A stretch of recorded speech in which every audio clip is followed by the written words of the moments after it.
11.3 Common Resources. Common resources are rival and non excludable in nature. Non excludable means it is difficult to exclude people from using it. For example, ocean, atmosphere, national park, public roads, clean water, air, diversity of animal and plant species on the planet. You cannot prevent people from fishing to avoid the problem of overfishing.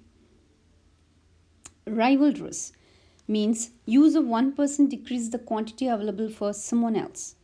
For example, if somebody catches fish out of the ocean, that is one less fish for someone else to catch. There is no unlimited number of fish in the ocean, but there is only finite number of fish. These non-excludable and rival nature of common resources often leads to tragedy of commons.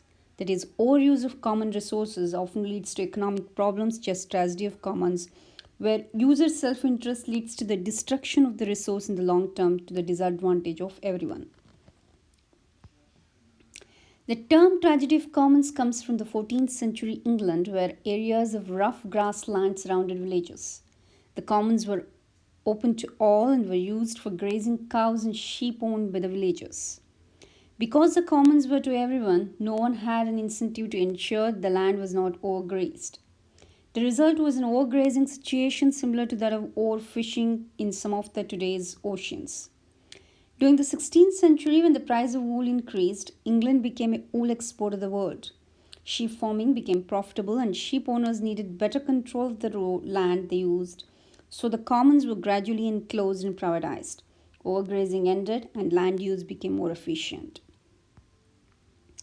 Two problems that give rise to the tragedy of commons: unsustainable use of a common resource, inefficient use of a common resource. Unsustainable use or overuse of a common resource. Some resources, such as trees, plants, and fish, are renewable because they regenerate relatively quickly. Others, such as copper and oil, take much longer to form and are considered non renewable. A prominent way to think about natural resources is to look at them in terms of depletion risk. Do they regenerate, or if so, at what pace? Nature makes human development possible, but a relentless demand for Earth's resources is accelerating extinction rates. With increased use over time, exploitation level came to exceed resources' natural regeneration rates. For example, cod, a type of fish in North Atlantic. At any given time, there is a stock of cod, a rate of renewal, and a rate of use, a catch rate. If the rate of renewal exceeds the catch rate, the cod stock grows and cod is being caught sustainably. The cod stock is also being used sustainably if its rate of renewal equals the catch rate and the stocks remain constant. But if the catch rate exceeds the rate of renewal, the stock decreases and the cod stock is being used unsustainably. The sustainable catch depends on the stock. With a small stock, few fish are born, but they must compete with each other for food. So only a few survive to reproduce and to grow large enough to be caught. So again, the sustainability catch is small. Between a small and a large stock is a stock at which, given the availability of food, the rate of renewal is at its maximum. At this stock, the sustainable catch rate is also at its maximum. Figure illustrates the relationship between the stock and sustainable catch. The sustainable catch curve SCC shows a sustainable catch rate at each stock size. As the stock increases, the sustainable catch increases to a maximum and then decreases. If the catch rate is less than the sustainable catch rate at the points such as A, the cod stock grows. If the quantity caught equals the sustainable catch at any point on the SCC, the fish stock remains constant and is available today. But if the quantity caught exceeds the sustainable catch at a point such as B, the fish stock shrinks and unchecked eventually falls to zero.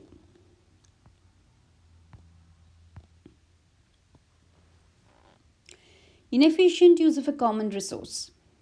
Even if the catch is sustainable, it will exceed the efficient catch. Overfishing occurs.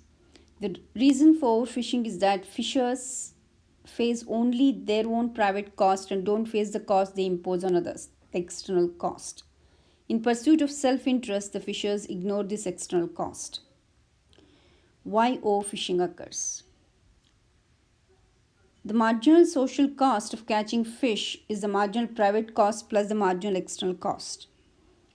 The marginal private cost of catching fish is a fisher's cost of keeping a boat and crew at sea for long enough to increase the catch by 1 ton.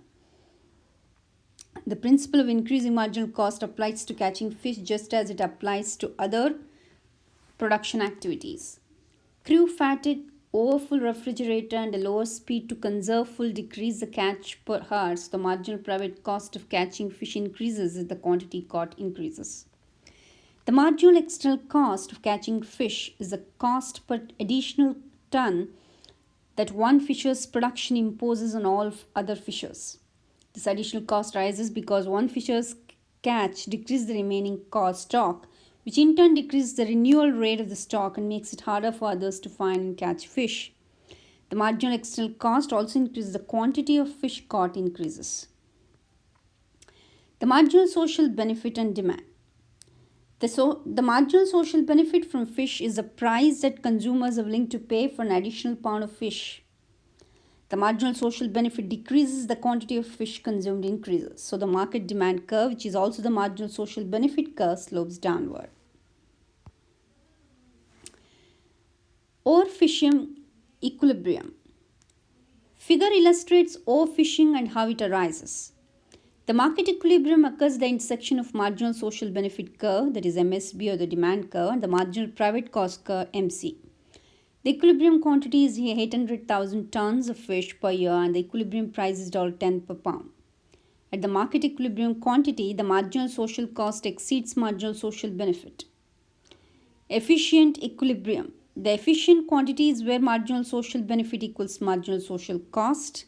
That is MSB equals MSC. The efficient quantity of the fish is 300,000 tons. Deadweight loss from overfishing. Deadweight loss measures the cost of overfishing. The gray triangle in the figure illustrates this loss. It is the marginal social cost minus marginal social benefit from all the fish caught in excess of the efficient quantity.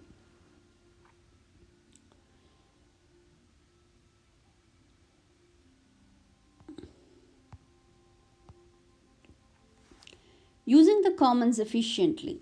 To use a common resource efficiently, it is necessary to design an incentive mechanism that confronts the users of the resource with marginal social consequences of their actions.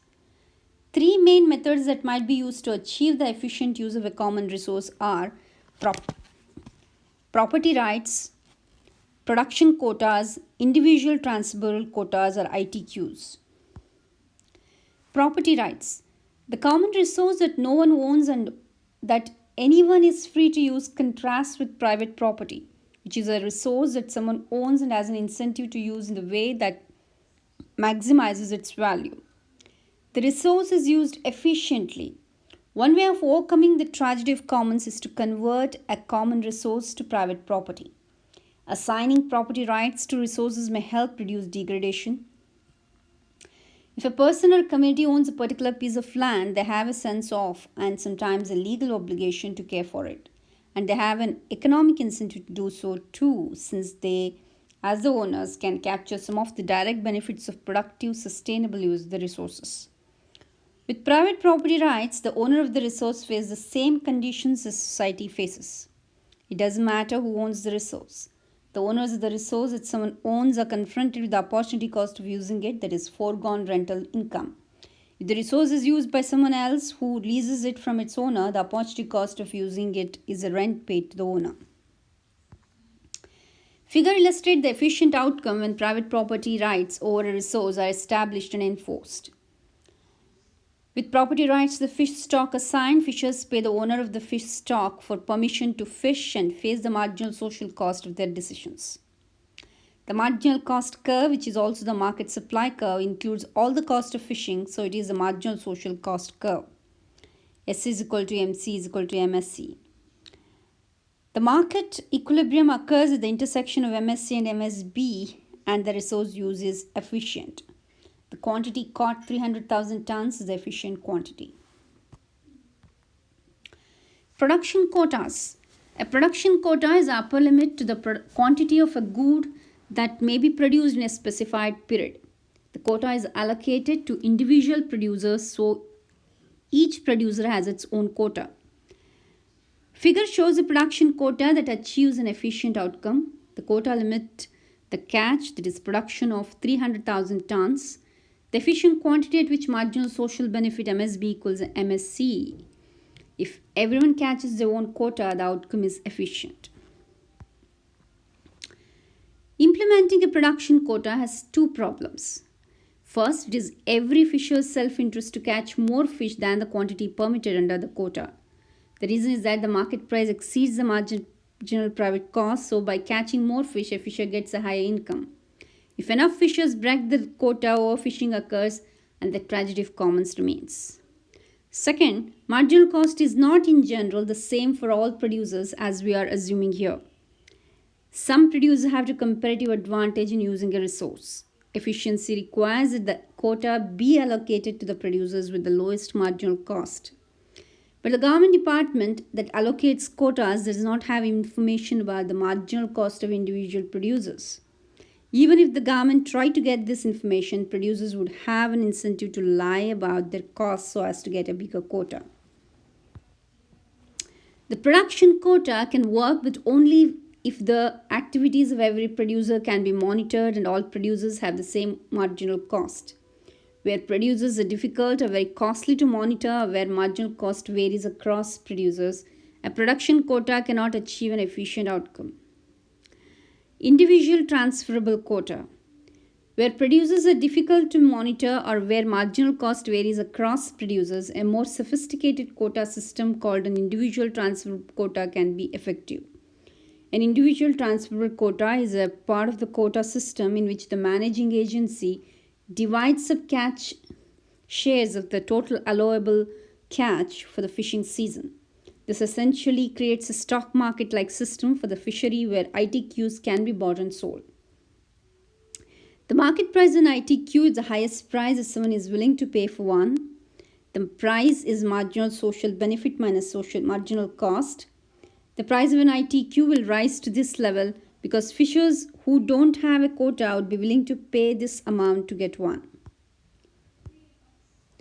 3 characteristics of a good quota system. Quota entitles each fisherman with specific number of a specific fish. If a fisher has one quota which allows him to catch 100 fishers, he can have 5, 10 or 1000 quotas. Sum of all quotas equals socially efficient quotas. It is called total allowable catch. It means when you add all the quotas given to all the fishermen, it is going to have socially efficient quantity of fish. For example, government thinks that 1 million fish could be caught in any year, then government issues quotas a specific number to fishers which doesn't exceed 1 million. Quotas can be bought and sold in the open market. 2 ways to allocate ITQs. One way is through auction them off. The highest bidder will get the ITQs, so this brings revenue to the government. Second method is based on historical catch or past history of fishermen and current level of investment of boat ownership. Established businesses in fishing and with large boat ownerships get most of the ITQs. New entrants to the fishing business has to purchase ITQs from those who own these ITQs.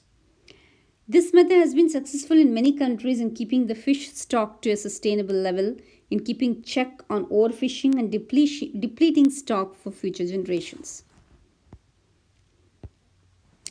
A fisher with an ITQ could sell it for the market price, so by not selling it, the ITQR, the fisher incurs an opportunity cost. The marginal cost of fishing, which now includes the opportunity cost of ITQ, equals the marginal social benefit from the efficient quantity.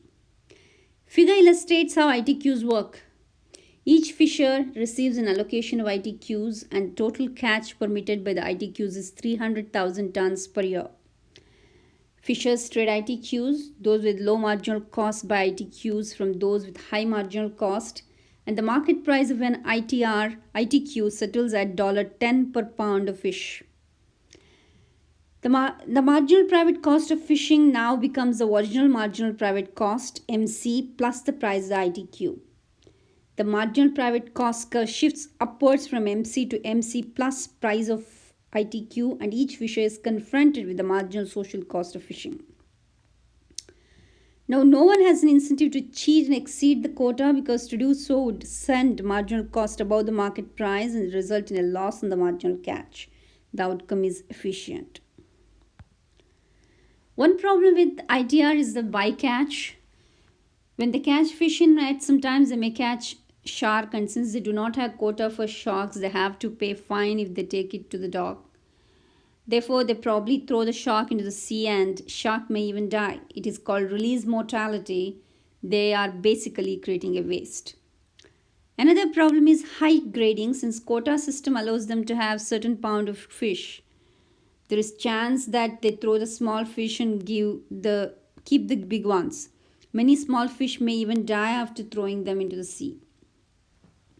One solution for this is to ban discarding the wastage and ask the fishermen to pay the fines. Another way is to allow firms to have temporary overage where they can get a temporary IT cures for shark or any other wastage instead of paying fines.